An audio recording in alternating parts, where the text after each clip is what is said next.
In my last video, we returned to Seacrest County in Need for Speed Hot Pursuit, a game that I confidently called the definitive Hot Pursuit game. It stripped away all the fluff and delivered a pure, adrenaline-fueled arcade racer. If you'd like to check it out and all the rest of my videos in the Need for Speed series, the link is in the description. But as I discussed in that video, EA was playing a double game in the late 2000s. While Criterion Games was busy on the arcade side, Slightly Mad Studios was cooking up a sequel to their more simulation-focused title, Need for Speed Shift. I had played Shift before in my high school years, and I loved it. I actually preferred it to the Forza Motorsports and Gran Turismos of the day. High praise, I know. But playing it recently, I couldn't help but notice its shortcomings. Unpredictable physics, outdated track layouts, and limited car customization just scratched the surface of my issues with the game. So with Shift 2 Unleashed, my hope is that they not only fixed those issues, but also expanded upon the original game's foundation and made significant improvements to it. Well, did they? Time to find out together. My name is Mercy, and I played Shift 2 Unleashed for the first time. Enjoy. Shift 2 Unleashed released on March 29th, 2011 for PS3, Xbox 360, and PC. Let's start with the positives and go from there. In the original game, I mentioned just how violent it was. You'd hear your driver gasp before a big wreck. The screen would go black and white, you could hear your heartbeat in your eardrums. It was gnarly, and it turned something fun into something on the opposite side of the spectrum. Let's be real, motorsport is scary, and things can go real bad real fast. So, to me, I loved seeing this psychological aspect of motorsport translated into a game. On top of just the wrecks, the cockpit would shake around to kind of simulate the rough surfaces you're traversing over, and that also translated to the third-person camera, where the HUD would bounce around the screen over every jump or curb or elevation change you might have taken. Shift 2 continues that tradition and improves upon it. The level of immersion here is top shelf. While we still have the massive wrecks and disorienting motion blur, we now have a new viewpoint, the helmet cam. How does a helmet cam differ from a cockpit cam, you might be asking? Well, the big difference is that in this view, your camera will actually pan towards the apex of the corner as you approach it. So it's more like how a driver would attack a corner in real life. The motion blur seems to be cranked up with this cam, and the vignette effect is more defined around the edges of the screen.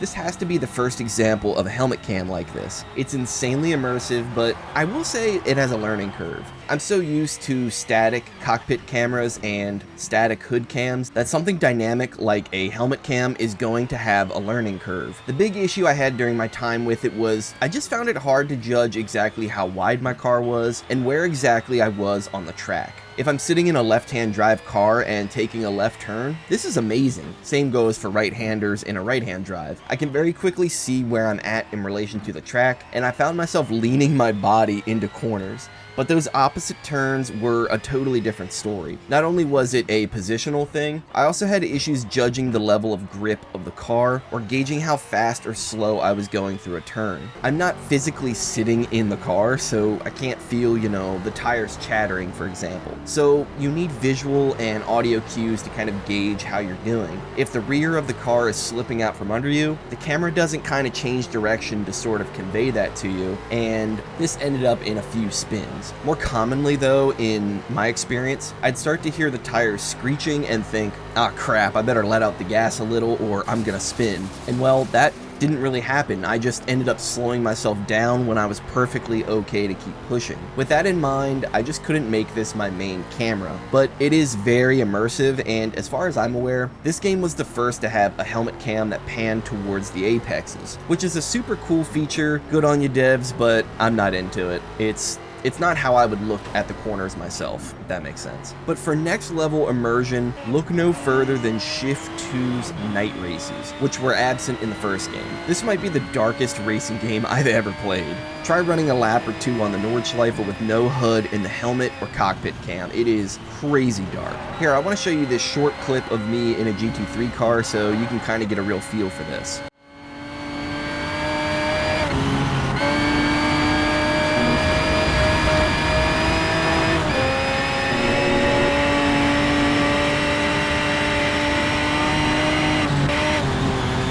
Yeah, it's genuinely exciting, but also terrifying. It makes you lock in. It forces you to lock in. And I know what some people are going to say, but Mercy, this is possible in modern games. This is possible in Gran Turismo 7. I've done this before. It's nothing special. Why should I go back to Shift 2? And you're technically right, you can do this in Gran Turismo 7. You can do this in a few other games. But I would say that the level of violence in Shift 2, the bouncing cockpit, the overabundance of motion blur at high speeds, and the constant threat of a minor mistake resulting in a huge wreck elevates this over something like a Gran Turismo or a Forza. If I wreck in Gran Turismo, I'm pissed off, but I don't feel like my race is necessarily over. In this, I feel like I need to get up and take a break. I haven't seen this level of violence in a simulation-leaning game since this one, and this game is 15 years old now. That's pretty impressive. Now, while navigating night races in the pitch black of the Nürburgring makes for incredible views, recording these sessions for hours on end is very straining on my eyes. By the time I step away from the rig, I'm ready for a nap, and that's where today's sponsor comes in, Manta Sleep. This isn't your cheap, flat airline mask either. Manta Sleep masks are designed with fully adjustable, deep molded eye cups that contour perfectly to your face. That means two things. First, it gives you 100% true blackout, completely blocking out every speck of light. Second, because of their design, there is absolutely zero pressure on your eyelids or your eyelashes. You can blink freely while wearing it, which completely eliminates that annoying squished feeling of standard masks. I really like how these eye cups are also swappable with any mask from Manta Sleep's lineup, so they're very customizable to your own personal preferences. Personally, I used a Pro Sleep mask because it has this mesh breathable front that keeps me cool enough to sleep, but also not hot enough that I'm waking up in the middle of the night. If you're looking to level up your sleep, check out Manta Sleep in the description below, or by using my code MERCY10 for 10% off your entire order. Huge thank you to Manta Sleep for sponsoring this video, and now, let's get back to the track. While I would argue the overall atmosphere is the best part of Shift 2, none of that matters without proper physics, and thankfully Shift 2 feels great to play on a controller. I have a DualSense Edge, and using Steam input, I was able to play the game with no problems outside of the controller glyphs not showing in the menus. It's odd, but the first game also had this issue.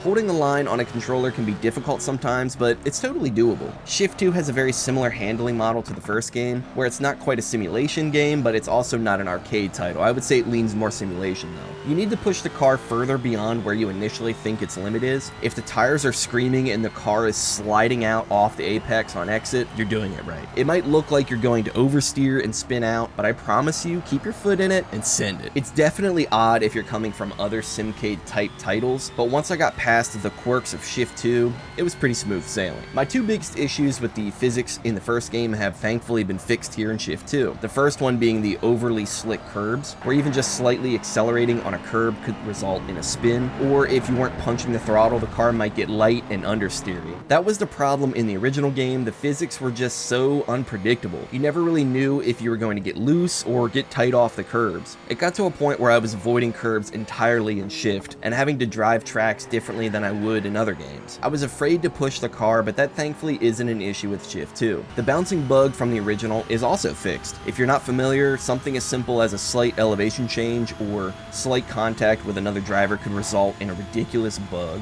where your car would bounce off the pavement over and over again, totally breaking that immersion. It looked so silly. Whereas here, I didn't notice it once, and I turned many laps on high-speed tracks with elevation changes like the Nordschleife and Laguna Seca, so you'd think I would have seen it at least once. Speaking on the tracks, they've more than doubled the amount of tracks here with an insane list of 101 total different layouts playable. Yeah, it's a ton. Many tracks returned from the first game, like I mentioned Laguna Seca and the Nordschleife, but there's also Brands Hatch, Donington, and Spa with, get this, the updated modern layout. Thank you so much. That was such a pet peeve in the first game. They've also added some other big name tracks like Hockenheim Ring and the amazing Mount Panorama, which is just one of my favorite tracks in the entire world, and they've done it justice here. It feels so good to drive on. The AI, in terms of pathing, seems improved here, I would say. It's not perfect, but they seem like they're less like they're on a rail. You'll frequently see other drivers colliding, making mistakes, going wide, sliding through the grass, and the occasional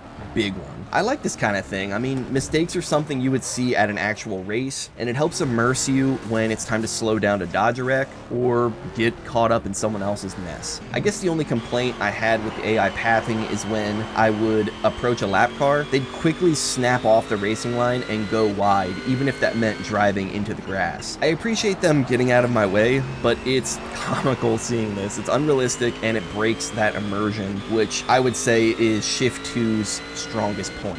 And unfortunately, that does sort of lead me into my biggest issue with Shift 2 Unleashed. This is one that I really wanted to save for the end of the video, but I don't think it's fair to you guys, and it's bugging the hell out of me, so I need to just get it out. I found this game to be way too easy. I've seen people online talking about this game being the most difficult Need for Speed they've ever played, and maybe it is for them, but as someone who kind of comes from a more simcade simulation background, I could not disagree more. Even on the highest difficulty with the assist turned off, I was smoking my opponents by 10 or more seconds. It wasn't until I made it into the late game content where I really started to feel a challenge, and even then it was barely anything of note. The GT3 and GT1 championships had a difficult race here and there where I felt equal to or maybe even lesser than my opponents, but I was still winning those championships by a pretty wide margin. And that isn't to say that I'm like this amazing driver or anything, I'm definitely not, but I still found myself out front dominating for the majority of my events. And that's also not due to like